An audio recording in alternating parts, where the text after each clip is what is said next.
ఓం నమ శివాయ. 2026లో అమర్నాథ్ యాత్రకు వెళ్ళాలని ప్లాన్ చేస్తున్నారా? అయితే ఒక్క క్షణం ఆగండి. ఈ యాత్ర అంటే కేవలం మంచులింగాన్ని దర్శించుకొని రావడం మాత్రమే కాదు, మీ జీవితాన్ని శాశ్వతంగా మార్చే ఒక అద్భుతమైన ఆధ్యాత్మిక అనుభూతి. ప్రతి హిందువు జీవితంలో ఒక్కసారైనా వెళ్ళాలని కలలు కనే పుణ్యక్షేత్రం అమర్నాథ్. ఎందుకంటే ఇది కేవలం ఒక ఆలయం కాదు, సజీవ దైవం కొలువైన పవిత్ర ప్రదేశం. అమర్నాథ్ గుహ సముద్ర మట్టానికి సుమారు 3888 మీటర్ల ఎత్తులో ఉంటుంది. ఈ గుహలోనే పరమశివుడు పార్వతీదేవికి సృష్టి రహస్యాన్ని, అమరత్వ రహస్యాన్ని ఉపదేశించాడని పురాణాలు చెబుతున్నాయి. రహస్యం చెబుతున్నప్పుడు ఎవరు వినకూడదని, తన వాహనమైన నందిని పహల్గాంలో, తలపై ఉన్న చంద్రుడిని చందనవాడిలో, మెడలో ఉన్న పాముని శేషనాగులో, కుమారుడైన వినాయకుడిని మహాగణస్ పర్వతం వద్ద, పంచభూతాలను పంచతర్ని వద్ద విడిచిపెట్టాడని పురాణ గాథ.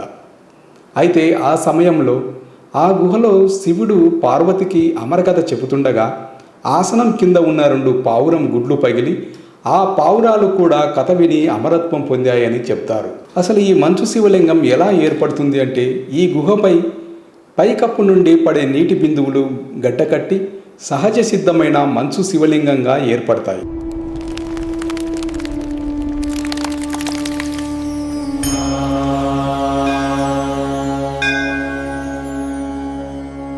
సుమారు 3888 మీటర్ల ఎత్తులో ఉన్న ఈ గుహలో సహజంగా ఏర్పడే మంచు శివలింగం ఒక అద్భుతం.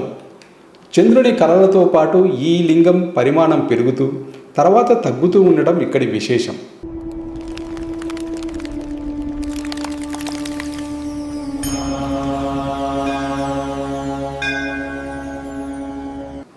ఈ అద్భుతాన్ని కల్లారా చూడటమే ఈ యాత్రలోని పరమార్థం. ఇది కేవలం ఒక తీర్థయాత్ర కాదు, మనలోని భక్తిని, సహనాన్ని, శారీరక శక్తిని పరీక్షించే ఒక గొప్ప ఆధ్యాత్మిక సాధన. అమర్నాథ్ తేదీలు మరియు రిజిస్ట్రేషన్. ఈ సంవత్సరానికి గాను జూలై 3వ తేదీ నుండి ప్రారంభం కానున్నదని జమ్మూ కాశ్మీర్ లెఫ్టినెంట్ గవర్నర్ మనోజ్ సిన్హా ప్రకటించారు. 57 రోజుల పాటు కొనసాగే ఈ యాత్ర ఆగస్టు 28న ముగుస్తుంది. అంటే జూలై 3 నుండి మొదలై ఆగస్టు 28 వరకు ఉంటుంది. అయితే ఈ యాత్రకు రిజిస్ట్రేషన్ తప్పనిసరిగా చేసుకోవాలి. కనుక యాత్ర చేపట్టాలనుకునే భక్తులకు ఏప్రిల్ 15వ తేదీ నుంచి రిజిస్ట్రేషన్ కార్యక్రమం మొదలైంది. ఆన్లైన్ రిజిస్ట్రేషన్ శ్రీ అమర్నాథ్ జీ అధికారిక వెబ్సైట్ ద్వారా మీరు నమోదు చేసుకోవచ్చు. వెబ్సైట్లోకి వెళ్ళి అడిగిన వివరాలు నింపి మీ ఫోటో మరియు హెల్త్ సర్టిఫికేట్ అప్లోడ్ చేసి ఫీజు చెల్లించాలి. అవసరమైన పత్రాలు: ఆధార్ కార్డు లేదా ప్రభుత్వం జారీ చేసిన ఏదైనా గుర్తింపు కార్డు. హెల్త్ సర్టిఫికెట్ చాలా ఇంపార్టెంట్. ఇందులో కంపల్సరీ హెల్త్ సర్టిఫికెట్, దీనిని సిహెచ్సి అని అంటారు. ఇది చాలా ముఖ్యం. అమర్నాథ్ బోర్డు అధికృత వైద్యులు లేదా ఆసుపత్రుల నుంచి ఈ సర్టిఫికెట్ పొందాలి. ఈ కఠినమైన యాత్రకు మీ ఆరోగ్యం సహకరిస్తుందని నిర్ధారించేందుకు ఈ సర్టిఫికెట్ తప్పనిసరి. ఇది కూడా 8 ఏప్రిల్ 2026న లేదా ఆ తర్వాత జారీ చేయబడిన మరియు దరఖాస్తుదారుడి ఫోటోను అధికృత వైద్యుడు సక్రమంగా ధృవీకరించిన సర్టిఫికెట్ మాత్రమే శ్రీ అమర్నాథ్ జీ యాత్ర 2026కు చెల్లుబాటు అవుతుంది. అనగా బోర్డు వారు నిర్దేశించిన హాస్పిటల్లోని వైద్యులు మాత్రమే హెల్త్ సర్టిఫికెట్ ఇవ్వాలి. అంటే మనకు తెలుగు రాష్ట్రాలకు సంబంధించి కొన్ని హాస్పిటల్ వైద్యుల లిస్టు వాళ్ళే వెబ్సైట్లో ఉంచారు. కనుక ఎవరైతే అమర్నాథ్ యాత్రకు వెళ్ళాలనుకుంటున్నారో వాళ్ళు ఖచ్చితంగా ఈ లిస్టులో ఉన్న హాస్పిటల్ డాక్టర్ల నుండే హెల్త్ సర్టిఫికెట్ తీసుకోవాలి. ఈ లిస్టు అమర్నాథ్ వారి అధికార వెబ్సైట్లో ఉంది, చూడండి. లేదా మీకేదైనా డౌట్ ఉన్నా ఈ వీడియో కింద కామెంట్లో పెట్టండి, నేను మీకు తగిన సమాచారం ఇవ్వగలను. ఇక ఆఫ్లైన్ రిజిస్ట్రేషన్ ఎలాగో చూద్దాం. అమర్నాథ్ రిజిస్ట్రేషన్ దేశవ్యాప్తంగా నిర్దేశించిన బ్యాంకు శాఖల ద్వారా కూడా రిజిస్ట్రేషన్ చేసుకోవచ్చు. సాధారణంగా Punjab national bank PNB, state Bank of India SBI, Jammu Kashmir bank మరియు ఎస్ బ్యాంకు వంటి శాఖలలో ఈ సౌకర్యం ఉంటుంది. అలా అని ఈ సౌకర్యం అన్ని బ్యాంకులలో ఉండదు. బోర్డు నిబంధనల ప్రకారం మన తెలుగు రాష్ట్రాల భక్తులు అమర్నాథ్ రిజిస్ట్రేషన్ చేసుకునే సౌకర్యం ఉన్న బ్యాంకుల list: Andhra Pradesh Tirupati Punjab National Bank, Kadapa Punjab National Bank Dwaraka complex 7 roads, Srisailam State Bank of India Siddharamappa commercial complex, Nellore Punjab National Bank Shivapriya lodge 1st floor, Guntur Punjab National Bank station road, Vijayawada Punjab National Bank museum road Governorpet, Visakhapatnam Punjab National Bank Jeevan Prakash Marg, Visakhapatnam SBI jail road junction Vodafone office opposite. ఇక తెలంగాణలో Secunderabad Punjab National Bank Rashtrapati road, Karimnagar Punjab National Bank bus stand road, Sangareddy Punjab National Bank, Hyderabad Jammu and Kashmir Bank SYJ shopping mall, Hyderabad Punjab National Bank Sudheer towers Himayat Nagar, Hyderabad SBI bank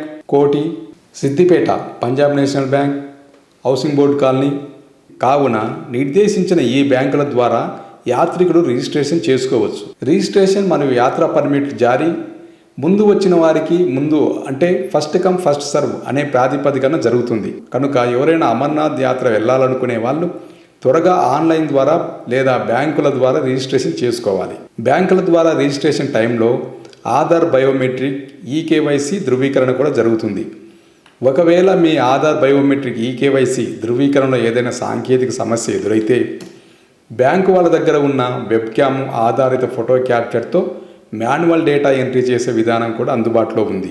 bank ద్వారా registration చేసుకోవాలనుకునేవారు వీటిని తీసుకెళ్ళాలి. ఆరోగ్య ధృవీకరణ పత్రం, బ్యాంకులో జమ చేసిన ఫీజు రసీదు, వయసు మరియు ఆరోగ్య నిబంధనలు. సాధారణంగా 13 సంవత్సరాలలోపు పిల్లలను, 70 సంవత్సరాల కంటే ఎక్కువ వయసు ఉన్న వారిని యాత్రకు అనుమతించరు. అలాగే గర్భిణీ స్త్రీలకు కూడా అనుమతి ఉండదు. అంతా సరిగ్గా జరిగితే అమర్నాథ్కు మన ప్రయాణం మొదలవుతుంది. అమర్నాథ్ను 2 మార్గాలలో చేరుకోవచ్చు. రిజిస్ట్రేషన్ చేసుకునేటప్పుడు మీరు ఏ మార్గంలో వెళ్ళాలనుకుంటున్నారో ఎంచుకోవాలి.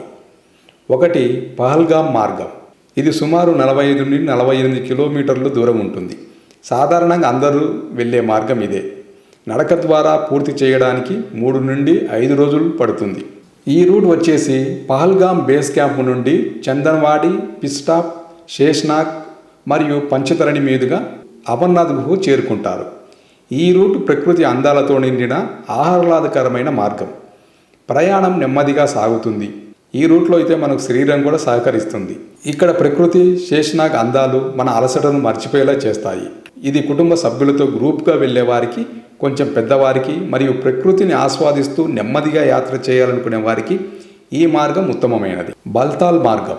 ఇది కేవలం 14 నుండి 16 కిలోమీటర్లు పొడవైన మార్గం. ఫిట్గా ఉన్నవారు ఒకే రోజులో దర్శనం పూర్తి చేసుకుని తిరిగి కూడా వస్తారట. కానీ ఇది చాలా కష్టంతో కూడుకున్నది. ఈ రూటు బల్తాల్ బేస్ క్యాంప్ నుండి నేరుగా అమర్నాథ్ గుహకు వెళ్తుంది. ఈ మార్గం చాలా నిటారుగా ఉండటం వల్ల ఎక్కడానికి కొంచెం కష్టమవుతుంది. ఇది సమయం తక్కువైనా ప్రయాణం చాలా శ్రమతో కూడుకున్నది. తక్కువ సమయంలో యాత్ర పూర్తి చేయాలనుకునే వారికి, మంచి ఫిట్నెస్ ఉన్నవారికి ఈ మార్గం అనుకూలంగా ఉంటుంది. గతంలో హెలికాప్టర్ సౌకర్యం కూడా ఉన్నది. సాధారణంగా పహల్గామ్ లేదా నీల్గ్రత్ అంటే బల్తాల్ దగ్గర, అక్కడ నుండి పంచతరణి వరకు హెలికాప్టర్ సేవలు ఉన్నాయి. అక్కడి నుండి గుహకు కొంత దూరం నడవాలి లేదా గుర్రంపై వెళ్ళాలి. అయితే 2026లో హెలికాప్టర్ సౌకర్యం లేదు అన్నట్లు అమర్నాథ్ అధికారిక వెబ్సైట్లో ఉంది. అక్కడ ఏముందంటే, సమర్థ అధికారి జూన్ 1, 2026 నాటి ప్రభుత్వ ఉత్తర్వు 321/2026 ద్వారా పహల్గామ్ మరియు బల్తాల్ మార్గాలతో సహా శ్రీ అమర్నాథ్ జీ యాత్ర యొక్క అన్ని మార్గాలను జూలై 1, 2026 నుండి యాత్ర పూర్తయ్యే వరకు అనగా ఆగస్టు 28 వరకు నో ఫ్లయింగ్ జోన్గా ప్రకటించారు. తత్ఫలితంగా శ్రీ అమర్నాథ్ జీ యాత్ర 2026 సమయంలో యాత్రా ప్రాంతంలో యాత్రికుల ప్రయాణం కోసం హెలికాప్టర్ సేవలు అందుబాటులో ఉండవు. ఈ యాత్రా సమయంలో పుణ్యక్షేత్రాన్ని సందర్శించాలనుకుంటున్న యాత్రికులందరూ ఈ విషయాన్ని గమనించగలరు. యాత్రికులు కాలినడకన పుణ్యక్షేత్రానికి చేరుకోవచ్చు లేదా యాత్ర పొడవునా గుర్రాలు, పల్లకీల సేవలను ఉపయోగించుకోవచ్చు. సో మీరు బుక్ చేసుకునే ముందు వెబ్సైట్ ఒకసారి చెక్ చేసుకోండి. చూశారు కదా మిత్రులారా, అమర్నాథ్ యాత్ర అంటే కేవలం ఒక పుణ్యక్షేత్రాన్ని దర్శించడం కాదు, అది మనల్ని మనం కొత్తగా ఆవిష్కరించుకునే ఒక అద్భుతమైన ప్రయాణం. సరైన ప్రణాళిక, సంపూర్ణ సమాచారం మరియు అచంచలమైన భక్తితో ఈ యాత్రను ప్రారంభిస్తే అది ఖచ్చితంగా మీ జీవితంలో ఒక మరువలేని ఆధ్యాత్మిక అధ్యాయంగా నిలిచిపోతుంది. ఈ యాత్ర మిమ్మల్ని శారీరకంగానే కాదు, మానసికంగా కూడా ఎంతో శక్తివంతులుగా మారుస్తుంది. ఓం నమః శివాయ. ఓం నమః శివాయ. జై భోలే, హర హర. ఈ వీడియో ఎంతో మందికి ఉపయోగపడుతుంది కనుక అందరికీ షేర్ చేయండి. ఇలాంటి మరిన్ని ఆధ్యాత్మిక యాత్రల పూర్తి సమాచారం కోసం మన ఛానల్ను ఇప్పుడే సబ్స్క్రైబ్ చేసుకోండి. మీ అమర్నాథ్ యాత్ర సురక్షితంగా, విజయవంతంగా మరియు ఆనందమయంగా జరగాలని మనస్ఫూర్తిగా కోరుకుంటూ హర హర మహాదేవ, శంభో శంకర.